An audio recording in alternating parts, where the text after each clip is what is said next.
Hello guys, welcome back to our YouTube channel How to Use Basics. Let's begin with the tutorial how to search your bookmark in Google Chrome. Open your Google Chrome. Click on the three vertical dots in the top right corner of the browser window.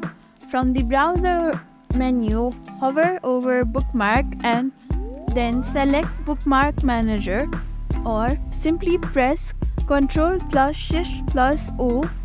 In the Bookmark Manager, you will see a search bar at the top.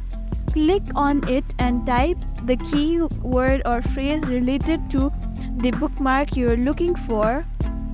Chrome will filter your bookmarks and display the match result as your type. Thank you for watching this video. Make sure you like, share and subscribe to our YouTube channel.